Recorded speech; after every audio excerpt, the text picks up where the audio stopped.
That is super critical if you're going to be successful in business, is have people around you that, and there were some people that departed. I mean, they weren't up for the demanding schedule. We traveled. We traveled at night, so we didn't stay at hotels because we need to get to another city. Well, we traveled around the world a couple times, stopping in India, stopping in Australia, South Africa, Russia. We were all over the place. Welcome to Lessons in Legacy, the podcast by Santori Peters, where we explore the challenges and opportunities that come with building, growing, and preserving wealth across multiple generations. Join us as we uncover the essential lessons to protect and pass on your wealth for generations to come.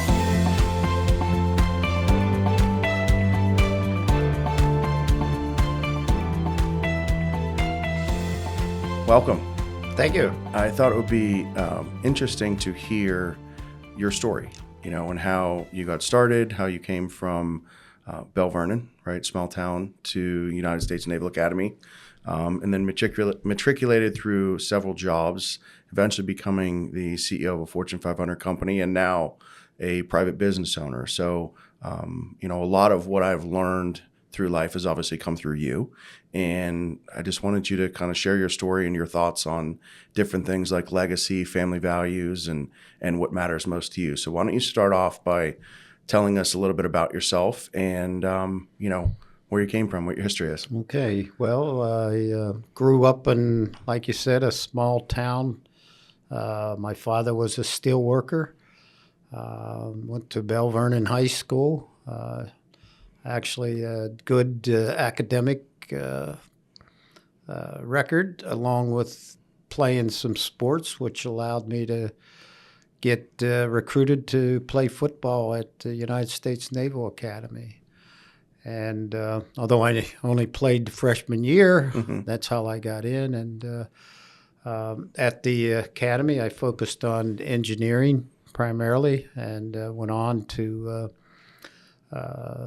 be accepted into the nuclear Navy submarine force by Admiral Rickover, and was able to get another year of education, and then spent four and a half years on submarines. Okay. And when my commitment was up, I was able to get a job with a company called Pfizer. Okay. I think everyone knows about Pfizer, although Right. Pfizer was an owner of some material science businesses. Okay. And I was tapped to run one of those businesses and did it. Yeah. I think that beyond that, Pfizer decided to divest that business. It was bought by a company called Amatec. I went to work at Amatec and made it all the way up to president of one of the two groups. It's also a large multinational industrial based business, high tech. Was recruited to be the CEO of Westinghouse Air Brake, WABTEC. Around what time was that? That was in 2006. Okay. And when I started at WABTEC, it was a $1 billion revenue company with a market cap of $1 billion. Okay. Today, WABTEC is market cap of close to $30 billion. Okay. We have 28,000 employees, and revenues are $10-11 billion. Right. So it's been a remarkable story. And during my career, I think that one of the reasons it was successful was I had mentors, very good mentors. Right. You talked a lot about Peter. Yeah, Peter Gershow, a Pfizer employee that I worked for when I was joined. He hired me. He convinced me to stay with Pfizer. Right. And the day he passed of a heart attack is the day I was scheduled to take over to run the entire group. And that was in 1994. So it was still with Pfizer at the time? Yeah, it was. Okay. Okay. So Now, what role you mentioned Peter playing, being a mentor to you. I mean, what was that like? I mean, what kind of things did you learn from Peter that you thought translated into both work life, family life, things like that. Yeah, well, he was a family guy, and he cared about employees. He was a tremendous leader. He got involved in the level of detail that you wouldn't believe for someone that worked in the corporate office his entire career. He never ran an operation, but there was just so many qualities. One of the things he always said is, you always do the right thing. It may not be something you like, but you have to do the right thing. And he was just one of the mentors in my life. The other was Bill Castling, who basically was the individual that really set the vision. He took the company private in 1990. Right, with WABTEC. WABTEC, yeah. He took WABTEC private in 1990, 95, and went public. And he ran it as CEO. Yeah. He hired a CEO that passed away, and he had to get back in, and that's how I got involved. In 2006. 2006. Yeah. And then prior to that time, other people that were there, guys like Bob Brooks and, others who have been instrumental in building business and, throughout the Pittsburgh region as well. So you mentioned Peter being, that mentor role and him being a family man. What role has your family played in your development? I know a lot of, you talk a lot, you and Mom talk a lot about being family first, right? And that's one of our core values here as a company. And, I guess where does that come from you and kind of, what role has the family played for you in your development in your career? Well, Barb, my wife, is a nurse, and she practiced nursing while I was in the Navy and when I got out. But in 1980, when we had the second child, Allison, my daughter, and before you were born, and with 2 kids and a dog, she had to give up her career. Not that she had to. She thought that it was the best thing to do at the time, and I could have never accomplished what I accomplished without her support, because I traveled extensively. I had offices in Kent, Ohio. I had an office in Paoli, that's near Philadelphia. I stayed in the reserves, so I was just gone once every weekend, and I was going to night school at the time. So without her giving up her career and taking care of the kids, I would have never accomplished, because family was number one with me and obviously with her. I tried not to miss any important events that the kids had. So priorities were always family first, but it's a balance. There's sometimes you can't do it. There's some important things that I missed over the years. But hopefully you and your sister and brother, knew that I was always there when I could be. Yeah, I mean, it's it's something I always remember. Is you going to Philadelphia, driving home for a game sometime midweek, and then getting up early in the morning. You'd already be 2-3 hours into your trip going back, for important work stuff. And even Pap, when I was a kid, coming to my football games, stuff like that. It was always things that were important. So, we talk a lot here about legacy and building a legacy, and I guess a question that I have in terms of legacy and wealth is, how do you define wealth? And then how do you define legacy? Well, it's an interesting question. Obviously wealth is a numerical number, but it's the quality of life that you have and your family life that really makes a difference. But with wealth comes the ability to do a lot of things. As you know, we've created a foundation, a family foundation. It's things like that you would never thought that you'd be able to do. So it is a numerical number, but that really is not how you, I would judge success. Right. I think the legacy you want to have is that you want to make sure that you've tried to do the right thing when you're in a CEO role where I'm still chairman of WABTEC. Right. You make decisions that impact people's lives, and you never take that lightly. But sometimes you have to make hard decisions because it's the right thing. So you want to have a legacy that you've treated people as fairly as possible, but you always did the right thing.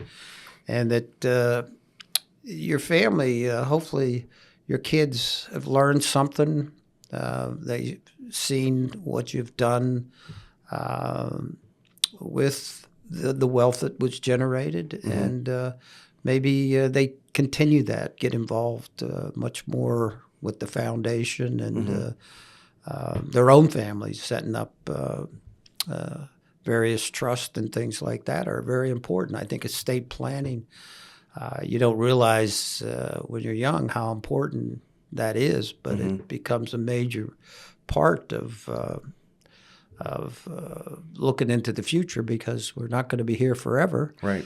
And so it's important to take a look and do a lot of planning ahead so that your legacy is one that carries forward over time. So you mentioned estate planning. So it brings up the question, I know as a kid, you and Mom would have like advisors around the house, people that would come and help you with things. What role did those advisors play for you throughout your life? And, how do you lean on them for expertise, guidance, things of those, like questions like that? Well, I think that you need some outside help. You need someone that, if you're going to make investments, that has done some deep digging and did the legwork to make sure that what you're doing is correct and in the right direction. I'm not sure that I was never one that just took things and ran with it. I normally did a lot of work myself before I do, but I don't have all the answers. It's not the expertise, so you need that expertise, especially when it comes to, I think, estate planning, especially.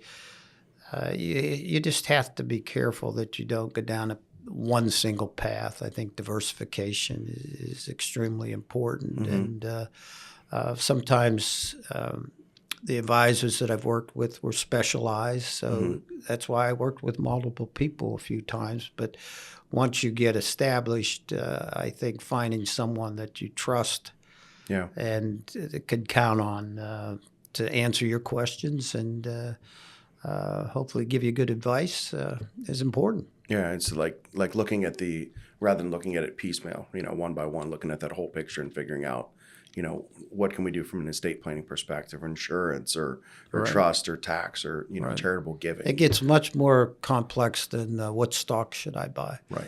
Right. So, I mean, if there's one piece of advice that you could give somebody who's young, who's starting out in the business, or starting out with anything, I mean, their career, like what's that piece of advice that you would give them, if there is one thing? Well, I think it depends on the type of career that you're getting involved in. I think, first of all, you need to get educated. You need a good education that gives you a good background and a basis to develop. It's super critical to have mentors. And a mentor is someone that will listen to you and help you define what your goals are, and then help you try to get there. Not that that's the only way, but you got to get noticed. You got to communicate what you want, and you got to work hard. It's not you don't get promoted by not having face time with the people that you work for. And I think it's important to communicate what your ultimate goals are. And you have to, you have to work hard, but still trying to have a balance with family, because an unbalance with family and work doesn't make you a happy person, and you're not going to be as successful. Right. Were there things that kind of you learned along the way, working with, let's say, when your career started with Pfizer? Because at one point you thought you were going to go to Westinghouse, right? When you got out of the Navy. But like, what did you learn from, working with Pfizer and Amatec and then on to WABTEC? And I think, one point you told the story about you tried to buy Pfizer when the division was divested, and then Amatec stepped in. Tell us a little bit about that.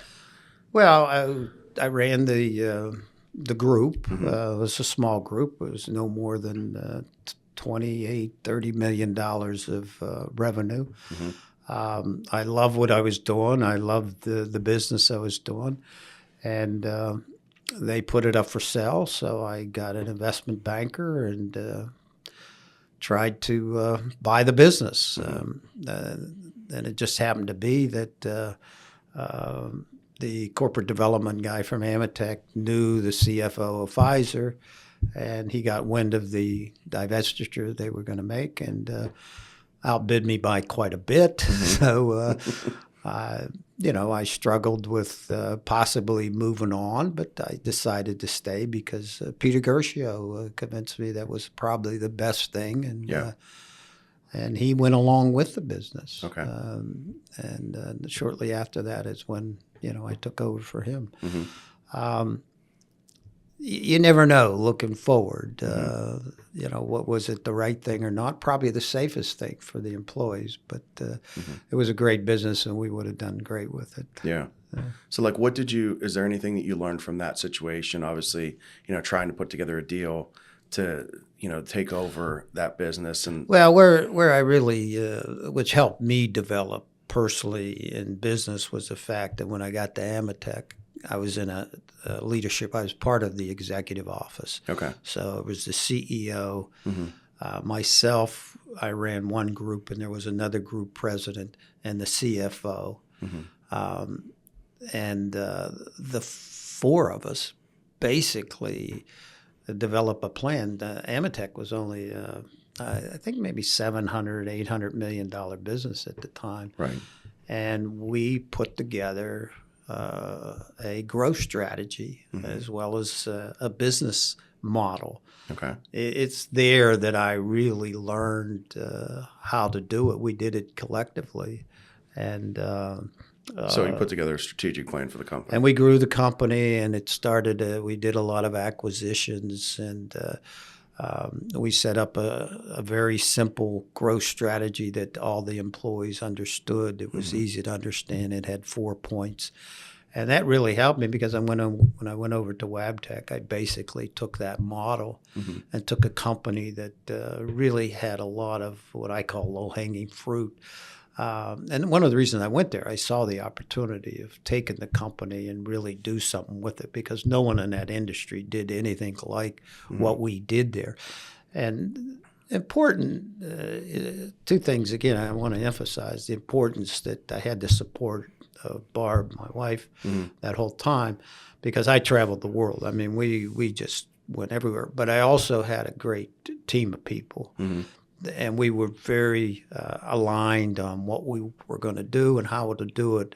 I basically developed the process. They executed. The success. They executed the vision of what you guys put together in a strategic plan. And we were aligned. Yeah. And that is super critical if you're going to be successful in business, is have people around you that. And there were some people that departed. I mean, they weren't up for. Yeah. The demanding schedule. We traveled. We traveled at night, so we didn't stay at hotels because we didn't need to get to another city. Yeah. We traveled around the world a couple times. Yeah. Stopping in India, stopping in Australia, South Africa, Russia. Yeah. We were all over the place. I never forget. When we were kids, I think this was going to either a Pfizer or an Amatec picnic, right, at the plant, and you had a list of people's names, and it was important to you to understand and know the other families' names and things like that. It's like I mean, knowing your employees, I mean, I don't know. It's easy to do when it's a small business, which it was, but that all came about from Peter Gershio, because when I got hired at Pfizer, there was a little amusement park that you probably don't even remember out near the airport. and we had our company picnic there. And I had been interviewed, so I knew him. Mm-hmm. When he showed up, he knew Barb's name and every one of the kids' names, and said hello without being introduced to you all. You don't remember. You were a tiny little guy at the time. So, but that impressed me so much, and I think it's important that you take interest in your employees. And when you have a small company like we had out in 84, Pennsylvania, you were able to do it. You went to weddings, you went to funerals, you went to some of your employees' kids' baseball game or softball game or whatever. So. I mean, is there anything else that you feel that is important in terms of like, we talked about like growing your career, you said get a mentor, but like on the family side, what are important things that people can do or focus on to try and build their wealth? Is it, establishing core values for a family? Like, what do you think is important in those regards? Well, obviously we've talked a lot about the family core, but generating wealth, really, if you're involved in a business, and I was lucky enough to, have equity, and there's no better business or company to own than one you know a lot about. So, as you know, I didn't really sell a lot of shares of WABTEC a lesson in non-diversification, right? Or Pfizer. I knew the companies. They're great companies, and I think that had a lot to do with it. A lot of people are in equity programs. They get 100 shares that, 6 months later they sell them, and they don't. I knew that we could drive value, and that helped a lot. Now, I'm not suggesting that people not diversify their portfolio, but when you know something, it's good to stick with it when you have control of it. But I think it's more so too around the part of like playing that long game, knowing that, hey, if over time, it's more about the time you spend in the market than necessarily moving in and out of stuff, every year. You're not going to outsmart, the stock market. You can't. I don't think you can. Right. It's an efficient market, and it's. But to invest in a diversified portfolio through an index and different strategies like bonds and stuff like that too. Okay. Yeah. So as as we kind of wrap up here, if there's any piece of advice you can give to somebody who's starting out, you said find a mentor, right? Understand what's really important to you. Obviously for you and Mom, it was family, right? And making sure that you had that family unit taken care of and taking care of the people that you have. But is there anything else that you feel is important as you have kind of been through your career and are now, entering into that different phase of semi-retirement? I think you have to work hard. You have to be someone willing to commit yourself to answering the phone 24/7. It's not an 8 to 5 job that's going to get you being in a position where you're creating tremendous amount of wealth. You really have to work hard at it, but not forget the basic importance of work, family, and your own happiness. Okay, great. Well, thank you. I appreciate the time. Appreciate it. And enjoyed talking to you. Absolutely. Thanks. Yeah.